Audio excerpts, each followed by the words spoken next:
Welcome to Abhi ரவியின் videos. நான் உங்கள் ரவி.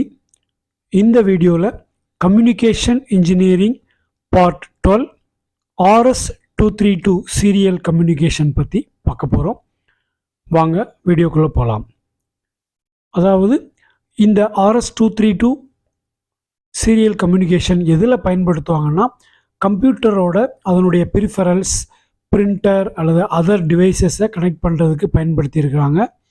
அது தவிர நம்ம ஏற்கனவே இப்போ ரீசெண்டாக பார்த்துட்டு இருக்கிற பிஎல்சி, ஹெச்எம்ஐ கம்யூனிகேஷன், இந்த மாதிரி இடங்களெல்லாம் அதிகமாக பயன்படுத்தப்பட்டு வந்த ஒரு கம்யூனிகேஷன். இது வந்து ஒரு சீரியல் கம்யூனிகேஷன். அதை பற்றி தான் நம்ம இந்த வீடியோவில் பார்க்க போகிறோம். முதல்ல சீரியல் கம்யூனிகேஷன் அப்படின்னா என்ன அப்படிங்கிறத பார்ப்போம். ஒரு கம்யூனிகேஷன் சேனல் அல்லது ஒரு கம்யூனிகேஷன் பஸ் வழியாக ஒவ்வொரு பிட் பை பிட் டிரான்ஸ்மிட் பண்ணுற மெத்தடுக்கு பேர் தான் சீரியல் கம்யூனிகேஷன் அப்படின்னு பேர். இந்த டிரான்ஸ்மிஷன் மெத்தட் வந்து எப்படின்னா, ஒரு பைட் வேர்டு இருக்குன்னா அதை வந்து பிட் பை பிட்டாக பிரித்து அனுப்புறது. இதில் வந்து முதல்ல எல்எஸ்பி என்று சொல்லப்படுகிற லீஸ்ட் சிக்னிஃபிகண்ட் பிட்டை அனுப்புவாங்க.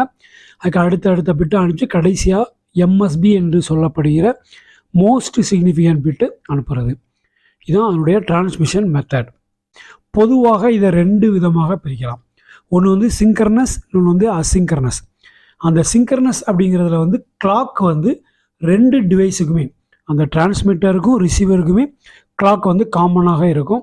ஒரு உதாரணத்துக்கு எஸ்பிஐ, I2C இந்த மாதிரி மெத்தடில் பண்ணுறக்கூடிய கம்யூனிகேஷன்லாம். அசிங்க்ரனஸில் வந்து வித்தவுட் கிளாக். ஸோ இது வந்து UART இந்த மாதிரி கம்யூனிகேஷன்லாம் வந்து அசிங்க்ரனஸ் கம்யூனிகேஷன் அப்படின்னு சொல்லுவாங்க. ஸோ டிரான்ஸ்மிட்டரில் ஒரு கிளாக் இருக்கும், ரிசீவரில் ஒரு கிளாக் இருக்கும். ரெண்டு கிளாக்கும் ஒன்றுக்கு ஒன்று சம்மந்தம் இருக்காது. அடுத்தது என்னென்ன மோடில் இது கம்யூனிகேஷன் பண்ணுவாங்க அப்படின்னா, simplex, half duplex, full duplex அப்படின்னு 3 விதமான மோடில் கம்யூனிகேஷன் பண்ணலாம்.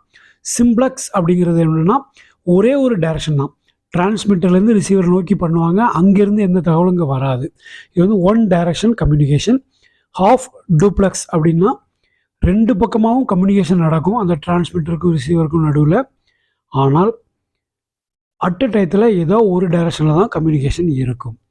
ஃபுல் டூப்ளெக்ஸ் அப்படின்னா ரெண்டு பக்கமாகவும் கம்யூனிகேஷன் நடக்கும், அட் டயத்தில் சைமல்டேனியஸ்லி நடந்துக்கிட்டே இருக்கும். இதுதான் ஃபுல் டூப்ளெக்ஸ்ன்னு சொல்லுவாங்க. இதில் வந்து இந்த சீரியல் கம்யூனிகேஷனுடைய காமன் ப்ரோட்டோகால்ஸ் என்ன அப்படின்னு பார்க்கலாம். அந்த ப்ரோட்டோகால் அப்படின்னா என்னென்னா, அது வந்து ஒரு வித கம்யூனிகேஷன் மெத்தட், அதுக்கான ரூல்ஸ், அதுக்கான அந்த ஒரு ஸ்ட்ரக்சர். ஸோ இதில் வந்து RS-232, RS-485 இந்த மாதிரி ப்ரோட்டோகால் இருக்குது. இதெல்லாம் வந்து ஷார்ட் டிஸ்டன்ஸ், அதாவது ஒரு 15 மீட்டர் அந்த ரேஞ்சுக்குள்ளே பண்ணக்கூடிய கம்யூனிகேஷனுக்கு இதை பயன்படுத்துவாங்க. அடுத்தால UART என்று சொல்லப்படுகிற யூனிவர்சல் அசிங்க்ரனஸ் ரிசீவர் டிரான்ஸ்மிட்டர் அப்படிங்கிற மெத்தட் இருக்குது. அதாவது SPI என்று சொல்லப்படுகிற சீரியல் பெரிஃபரல் இன்டர்ஃபேஸ் மெத்தட் இருக்குது. அதாவது I2C என்று சொல்லப்படுகிற இன்டகிரேட்டட் சர்க்கியூட் மெத்தட் இருக்குது. அப்புறம் USB என்று சொல்லப்படுகிற யூனிவர்சல் சீரியல் பஸ். அந்த யூனிவர்சல் சீரியல் பஸ் மெத்தடு அதிகமாக நம்ம இந்த நாட்களில் நம்ம பயன்படுத்திகிட்டு இருக்கோம். நமக்கு எல்லாமே அது தெரிஞ்ச ஒரு மெத்தடு. ஓகே, இந்த RS-232 அப்படிங்கிற பேர் எப்படி வந்துச்சுன்னு பார்த்தீங்கன்னா, ரெக்கமெண்டட் ஸ்டாண்டர்ட் 232, அதனால் அதுக்கு பேர் வந்து RS-232 அப்படின்னு சொல்லலாம். இப்போ இந்த உதாரணத்தில் பாருங்கள், ஒரு DTE என்று சொல்லப்படுகிற ஒரு டிரான்ஸ்மிட்டர், அது வந்து ஒரு PLCன்னு வச்சுருங்க. அந்த PLC வந்து டேட்டா டெர்மினல் எக்யூப்மெண்ட், அதான் DTEன்னு சுருக்கமாக அழைக்கப்படுகிறது. அதுக்கும் அந்த DCE, அதாவது டேட்டா சர்க்கியூட் டெர்மினேட்டிங் எக்யூப்மெண்ட் என்று அழைக்கப்படுகிற அந்த HMIக்கும் இடையில் ஒரு கேபிள் மூலமாக அந்த கம்யூனிகேஷன் பண்ணப்படுகிறது. இந்த RS-232 வந்து எப்படின்னா 1 to 1, அதாவது ஒரு டிவைஸ் டு இன்னொரு டிவைஸுக்கு தான் கம்யூனிகேட் பண்ண முடியும், 1 to many பண்ண முடியாது. இது வந்து full duplex serial communication method. So ஒரே நேரத்தில் இரண்டு பக்கமும் சைமல்டேனியஸ்லி டேட்டா டிரான்ஸ்மிஷன் பண்ணிக்கொள்ளலாம் இதன் மூலமாக. ஓகே, இந்த RS-232 டேட்டா ஸ்ட்ரக்சர் எப்படி இருக்கும், டேட்டா ஃப்ரேம்னு சொல்லுவாங்க. அந்த டேட்டா ஃப்ரேம் எப்படி இருக்கும்னா, முதல்ல ஒரு ஸ்டார்ட் பிட்டு, அதுக்கப்புறம் அந்த LSBயிலேருந்து ஆரம்பித்து டேட்டா பிட்டு வந்து 8 பிட்டு 0 to 7, அதுக்கப்புறம் ஸ்டாப் பிட்டு. இதுக்கு இடையில் ஆப்ஷனலாக அந்த டேட்டா பிட்டுக்கும் ஸ்டாப் பிட்டுக்கும் நடுவில் ஆப்ஷனலாக பாரிட்டி பிட்ஸ்னு இருக்குது, அதுவும் இருக்கலாம். ஓகே, இந்த ஸ்டாப் பிட் வந்து 1 or 2 இருக்கலாம். ஸோ இந்த அமைப்பில் தான் டேட்டா கம்யூனிகேட் ஆகும். முதல்ல ஸ்டார்ட் பிட்டு, அதுக்கப்புறம் எல்எஸ்பிலேருந்து ஆரம்பித்து எம்எஸ்பி வரைக்கும் 8 பிட்டும், அதுக்கப்புறம் ஸ்டாப் பிட்டு. பாரிட்டி இருந்தால் இடையில பாரிட்டி, அதுக்கப்புறம் ஸ்டாப் பிட். இந்த மாதிரி இந்த RS-232 சீரியல் கம்யூனிகேஷன் நடக்கிறது. ஓகே, இந்த RS-232 வோல்டேஜ் என்ன வோல்டேஜில் கம்யூனிகேஷன் பண்ணணும்னு பார்த்தீங்கன்னா, லாஜிக்கல் 1 அப்படின்னு வச்சுக்கிட்டிங்கன்னா, நம்ம நார்மலாக என்ன சொல்லுவோம், லாஜிக்கல் 1 வந்து 5 +5, அப்புறம் லாஜிக்கல் 0 வந்து 0 வோல்ட்னு சொல்லுவோம். ஆனால் இந்த RS-232 கம்யூனிகேஷனில் ஜெனரலாக லாஜிக்கல் 1 அப்படிங்கிறது -3லேருந்து -15 வரைக்கும் உள்ள வோல்டேஜாக இருக்கும். லாஜிக்கல் 0ங்கிறது +3லேருந்து +15 வரைக்கும் உள்ள வோல்டேஜாக இருக்கும். ஓகே, இதில் ஏதோ ஒன்று, அதே உதாரணத்துக்கு -5 +5, லாஜிக்கல் 1 வந்து -5 அப்படின்னா லாஜிக்கல் 0 வந்து +5 வோல்டேஜாக இருக்கும். ஓகே, இதில் வந்து வோல்டேஜ் பிட்வீன் -3லேருந்து +3 வரைக்கும் உள்ள வோல்டேஜ் இன்பிட்வீன் இருக்கலாம். -3, -2, -1, 0, 1, 2, 3 இந்த ரேஞ்சில் இருக்கிற வோல்டேஜ் வந்து என்ன ஆகும்னா அன்டிஃபைன்டாக இருக்கும். அந்த வோல்டேஜில் வரும்போது அதை சிக்னலாக எடுத்துக்கொள்ளப்படாது. நாய்ஸுக்கு இம்யூனிட்டியை அதிகமாக்குறதுக்காக இந்த வோல்டேஜை கணக்கில் எடுத்துக்கிட மாட்டாங்க. அடுத்தால இதில் வந்து நம்பர் ஆஃப் ஒயர்ஸ். ஆக்சுவலாக இந்த கேபிள் பார்த்தீங்கன்னா RS-232 கேபிளில் வந்து 25 பின் கனெக்டர் உள்ள டைப்பும் பயன்படுத்துகிறாங்க, 9 பின் DB9 அப்படிங்கிற டைப் கனெக்டர்ஸை பயன்படுத்துகிறாங்க. இந்த 9 பின் தான் அதிகமாக பயன்படுத்தப்படுகிறது. ஆனால் மினிமம் நமக்கு 3 ஒயர் இருந்தாலே போதுமானது. அந்த 9 பின்னு யூஸ் பண்ணணும்னு அவசியம் கிடையாது. அதில் 3 பின்னை பயன்படுத்தி 3 ஒயர் மூலமாக இந்த என்டையர் கம்யூனிகேஷன் நடக்கு. அது என்னெல்லான்னு பார்த்தீங்கன்னா, TX அதாவது டிரான்ஸ்மிட் ஒயரு, அப்புறம் RX receive wire and ground. இது வந்து இந்த 3 ஒயரை வச்சு இதில் டிரான்ஸ்மிஷன் நடக்கிறது. ஓகே, இந்த டேட்டா டிரான்ஸ்மிஷன் வந்து அசிங்கர்னஸ் கம்யூனிகேஷன். நம்ம ஏற்கனவே சொன்னோம், இது வந்து சிங்கர்னஸ் கிடையாது. ஏன்னா கிளாக்கு தனித்தனியாக தான் இருக்குது, டிரான்ஸ்மிட்டருக்கும் ரிசீவருக்கும். கிளாக்குக்கு ரெண்டுக்கும் காமன் கிளாக் கிடையாதுங்கிறனால இது வந்து அசிங்கர்னஸ் கம்யூனிகேஷன் தான்.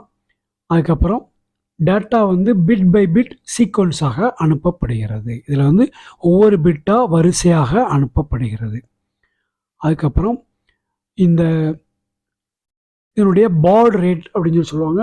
அந்த பாட் ரேட் அப்படிங்கிறது என்னென்னா பிட்ஸ் பர் செகண்ட், எத்தனை பிட்ஸ் பர் செகண்ட் அந்த டிரான்ஸ்மிஷன் பண்ணப்படும் அப்படிங்கிறது தான் number of bits transmitted per second, அந்த பிபிஎஸ்ன்னு சொல்லுவாங்க. அந்த பிபிஎஸ் தான் வந்து பாட் ரேட் அப்படின்னு சொல்லி சொல்லுவோம்.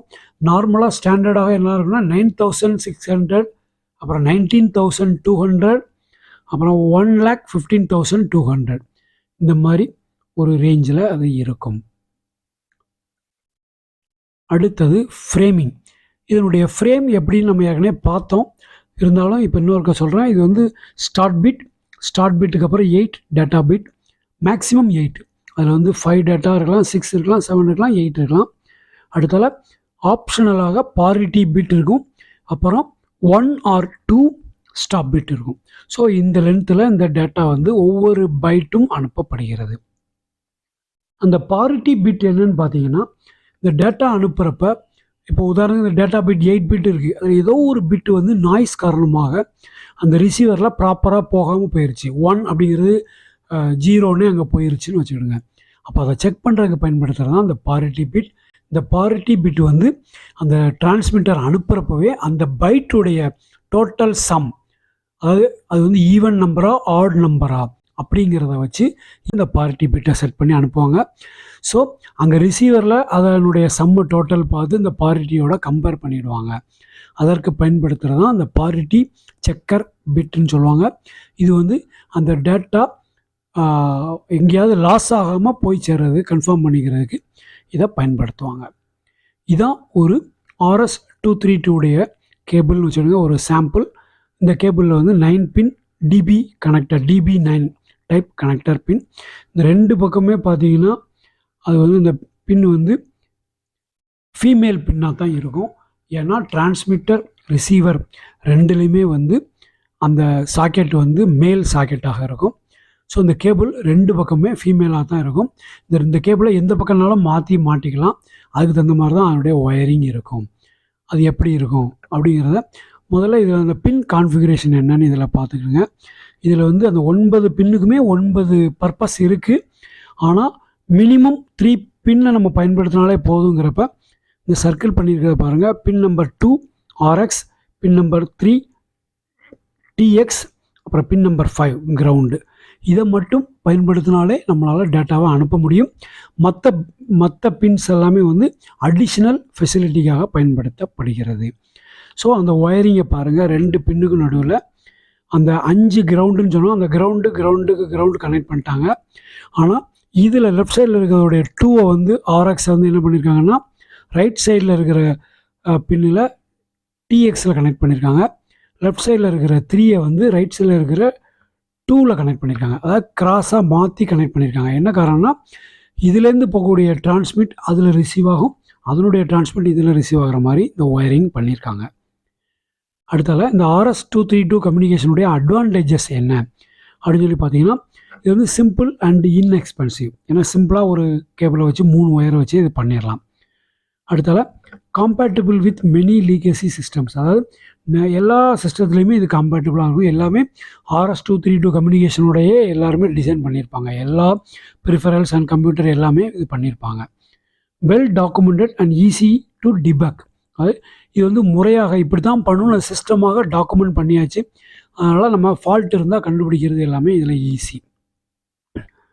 அடுத்தால இந்த RS-232 கம்யூனிகேஷனுடைய லிமிட்டேஷன்ஸ். டிஸ்டன்ஸ் வந்து லிமிட்டேஷன் 15 மீட்டர்ஸுக்கு மேலே, அதாவது ஒரு 50 அடி வரையும் கொண்டு போகலாம். அதற்கு மேலே இதை கொண்டு போக முடியாது. அடுத்தால பாட் ரேட் வந்து மேக்ஸிமம் 1,15,200 BPS வரைக்கும் தான் கொடுக்க முடியும். அதற்கு மேலே ஸ்பீடு நம்ம கம்யூனிகேஷன் ஸ்பீடை கூட்ட முடியாது. நாய்ஸ் சசப்டிபிலிட்டி இருக்குது. என்ன காரணம்னா நாய்ஸால் இது பாதிக்கப்படுவதற்கான வாய்ப்பு இருக்கிறது. அடுத்தால சிங்கிள் டிவைஸ் கம்யூனிகேஷன். இது வந்து 1 to 1 அப்படிங்கிறதுனால 1 to many கம்யூனிகேஷன் பண்ண முடியாது அப்படிங்கிறது இதனுடைய லிமிட்டேஷன்ஸ். ஒருவேளை நம்ம 1 to many பண்ணோம்னா RS-485 அப்படிங்கிற மெத்தட் பண்ணலாம். அதை பற்றி நம்ம டீட்டெயிலாக அடுத்த வீடியோவில் பார்ப்போம். இது வரைக்கும் இந்த வீடியோவில் RS-232 சீரியல் கம்யூனிகேஷன் பற்றி நம்ம டீட்டெயிலாக பார்த்தோம். இந்த வீடியோ உங்களுக்கு பிடிச்சிருந்தா மறக்காமல் லைக் பண்ணுங்கள், கமெண்ட் பண்ணுங்கள், ஷேர் பண்ணுங்கள். எங்கள் சேனலை இது வரைக்கும் நீங்கள் சப்ஸ்கிரைப் பண்ணிக்கலன்னா மறக்காமல் சப்ஸ்கிரைப் பண்ணிவிடுங்க. தேங்க்யூ ஃபார் வாட்சிங் அபி ரவியன் வீடியோஸ். Thank you very much.